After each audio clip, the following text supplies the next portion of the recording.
My name is Richard Finney. I own a company called Captain Fawcett. We specialise in male grooming products. I'm here actually in the Radisson Hotel Goregaon in Mumbai with my friend Viraj Singh, and we're here to talk about our company's launch into the incredible India. Captain Fawcett has existed as a company for over 10 years. As you can see, I have a moustache, splendid moustache, as indeed does my dear chum here.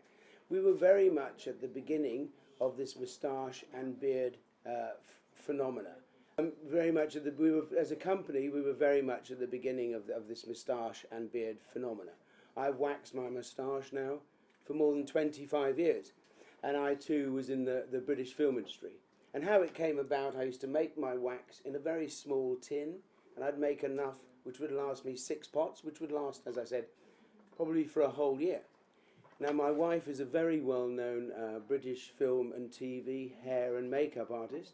In fact, she got the Emmy for doing the second series of Downton Abbey.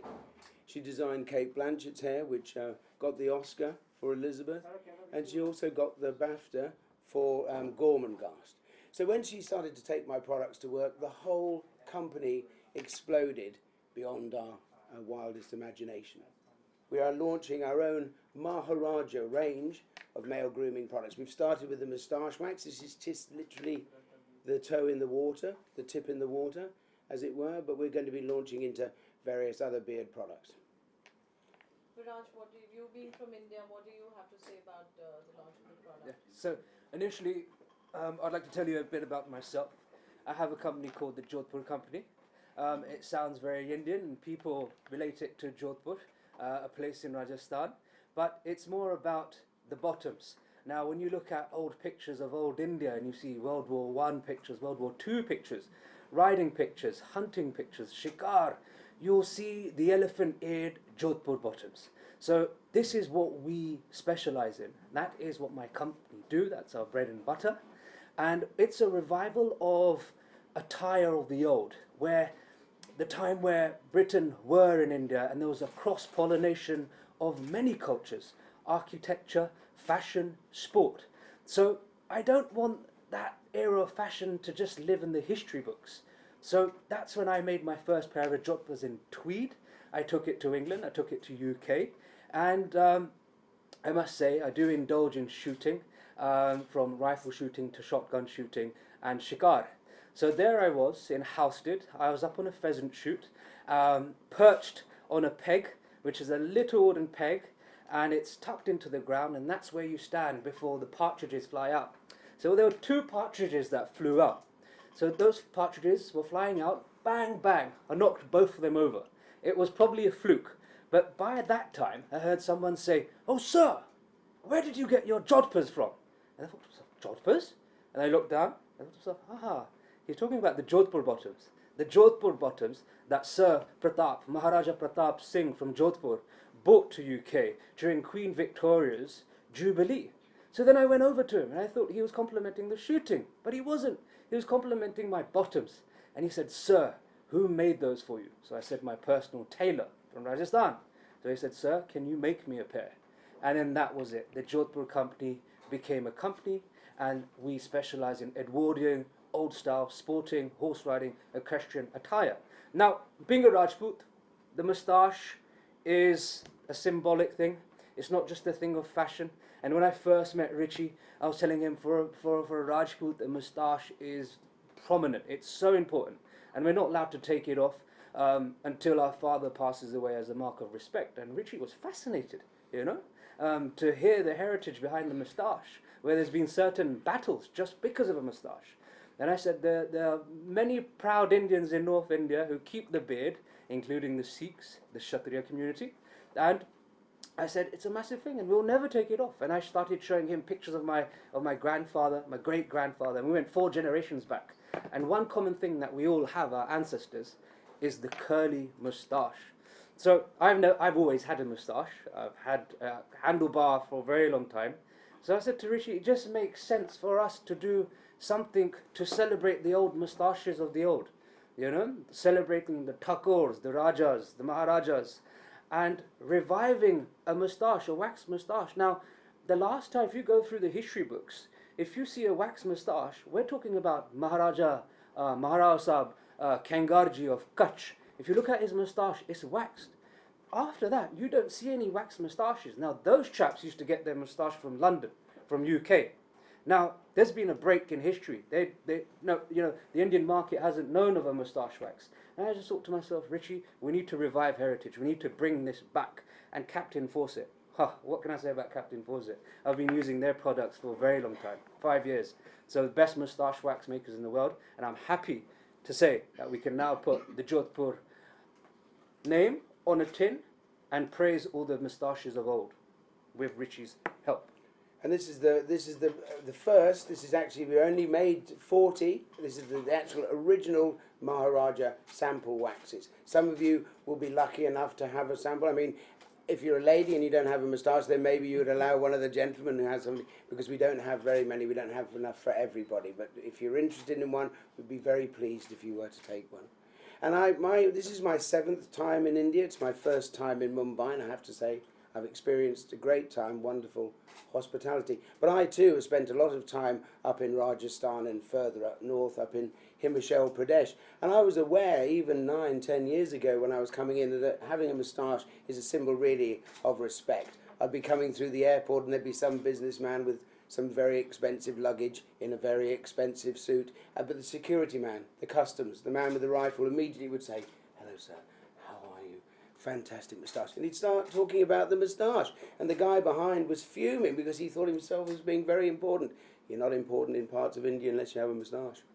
That's true, isn't it? Yes. And one thing that I want to say about Captain Fawcett, so everything that I was explaining about the moustache sounds very serious, sounds very military-like, but it's actually a fun brand. If you open up the tin and you have a look at the captain's picture, the sketch on the tin, it's a very, very, very fun brand. You're talking about stuff like booze and baccy, to resemble a pub when you walk into UK.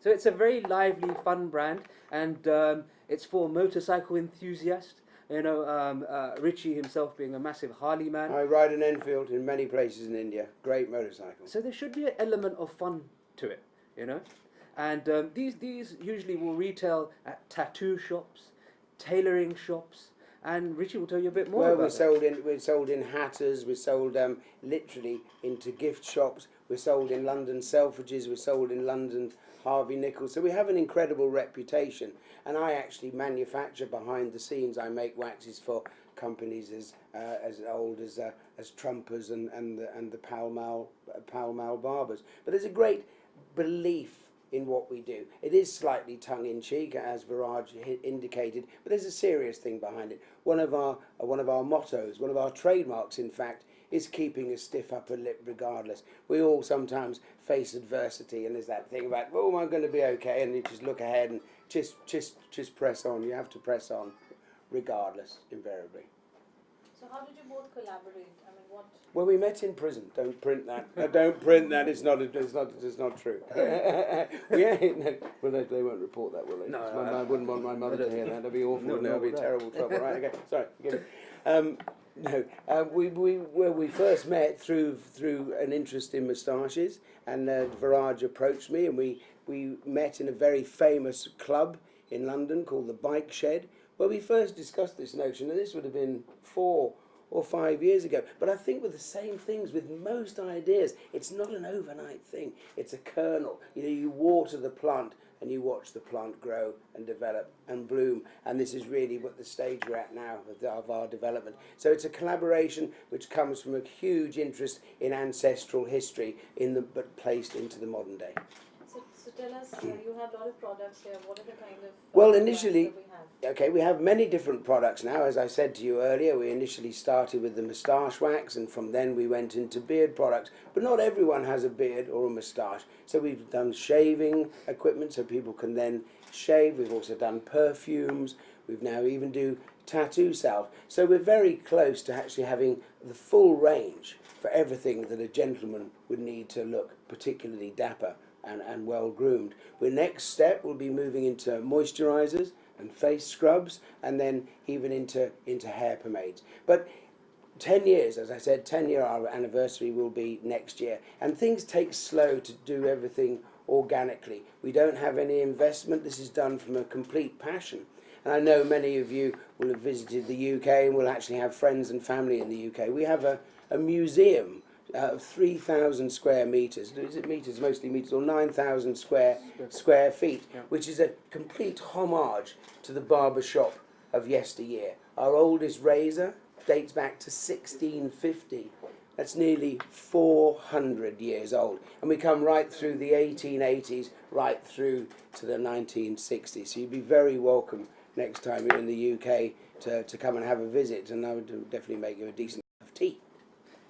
Viraj, we want to know from you, what is the take on, the faces change over years now, grooming for men especially. Sure. So what do you have to say? Where do you see, being from UK to Jodhpur to back to India? Sure. Where have you seen the growth so far? So I think with the moustache and the beard, I think we went through a phase where we'll see many of the sort of young Asians, be it in India or British Indians or British Pakistanis, starting to grow their beard, be it Bollywood or music, that sort of stuff, and it became very, very cool.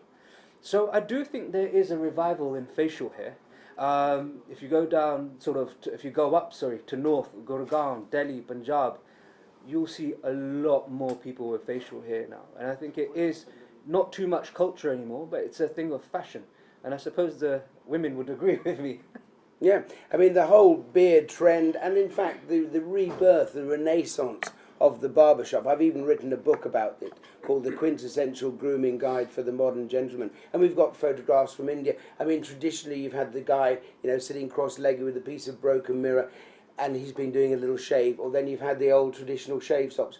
Now, many of the trendy guys will go to a unisex salon, but what's happening? The whole rebirth is coming initially from America through the UK, and it's sweeping to the east. It's already happening in Australia. So it's the barbershop, a place where a man can go and talk to his friends, talk about the cricket, talk about sport, talk about tattooing, talk about his girlfriend, sometimes even talk about some of their little problems that they may have. But it's a space, it's a safe space where men can, maybe if they're inclined, have a little beer or a drop of whiskey. It's the renaissance of that barber shop, which has always been quite traditional for men to be able to sit and chew the fat. What's said in the barber shop stays in the barber shop.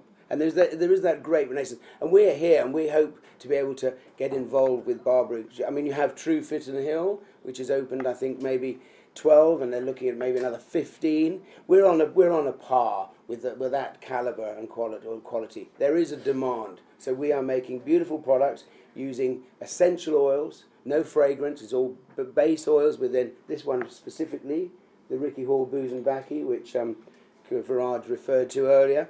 This, in actual fact, has 4 base oils and at 9 essential oils. So this is an expensive product to produce. We're not in competition with other companies that are making cheaper products because we are working with a niche. We have that history, the halcyon history. So we're working with niche people who want the best products. You will always have one person who owns a tuk-tuk, and you have somebody else who wants a Lamborghini or a Ferrari or an old Bentley, rather like the Maharajas of yore. So that's really the people we're aiming at. People who want to spend that little bit of time, a little bit of extra money on looking the bee's knees. And one thing that I want to touch on is the quality of the actual product.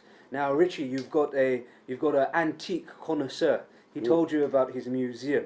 Now, to have that collection within, that factory, it's unbelievable, because some of the stuff that's gone through Richie's hands, you wouldn't even see in a museum. You wouldn't even see at the V&A or British Museum. And when you're a connoisseur of antiques and you know how certain things work, imagine what his products must be like.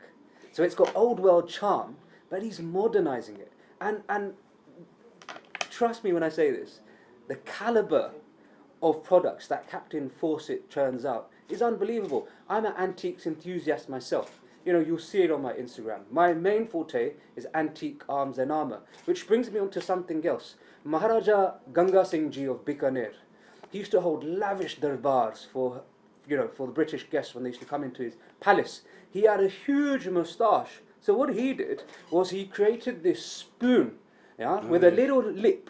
So whenever he sipped his soup, his moustache wouldn't get drenched in his soup.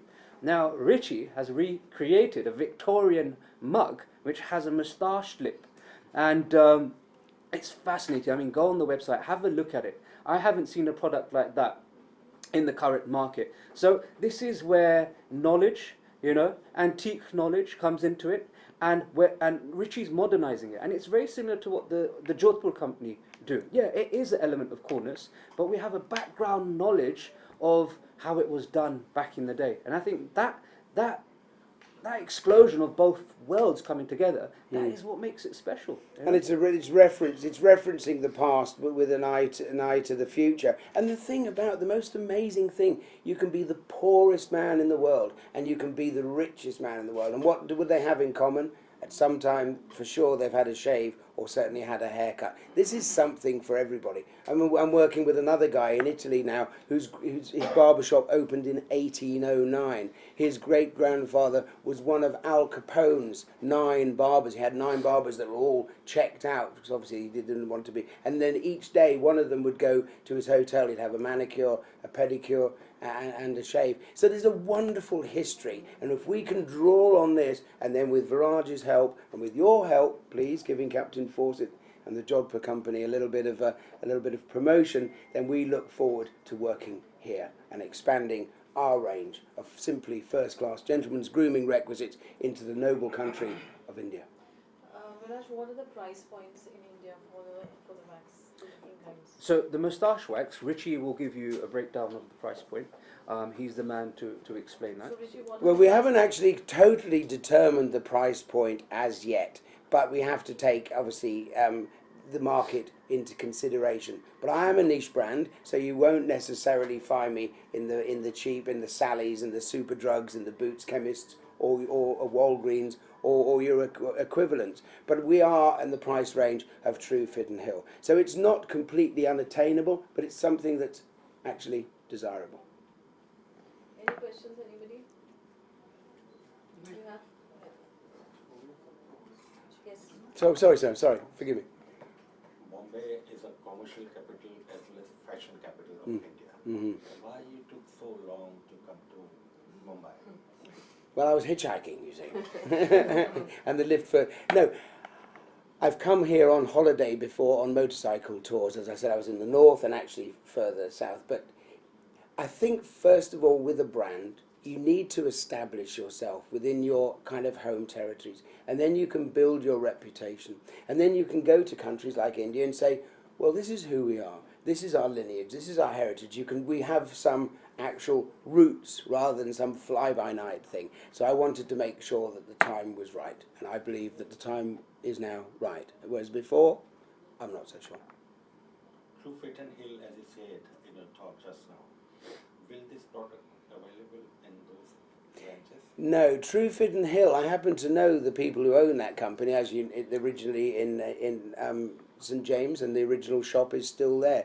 It's owned by a young couple now. They bought the company, and they are franchises. So that means, and they're all over the world now, Singapore, etc. And as I said, I think there's 20 in India, or there will soon be 20 in India airports, and I think there's 3 even in Bombay. But if you have a franchise, then you would have to purchase their products. So we won't be available in True Fit and Hill, and I'm personally, I don't feel in competition with them. I'm just mentioning that name really is to give an indication as to where we are with our products. Thank you. Any other questions? Okay, what I'd like to do then, before it's a bit quiet, I'd really like you to follow our Instagram. Certainly have a look at our Instagram. There's 51,000 genuine followers there. I haven't rented some village in Thailand or something, you know. It's genuine. We're totally passionate, enthusiastic. I'll also give you a little bit of a thing here, which gives you just a bit of an idea of, you know, why we've come to India. It's a little bit of background there. I should also like to give you a set of patches, and I've got some badges. But if you'd be kind enough to form an orderly queue, because I'm overwhelmed. We can just pass it on from here. I'm overwhelmed by the number of people who've come today, and thank you. We are both, I think, thank you so much truly honoured for coming down. for that. And so I haven't prepared quite as much as I should have done. But I think it'd be better if people came round, and then I can talk to them and give them shake their hands. But I'd like to shake their hands if that's all right.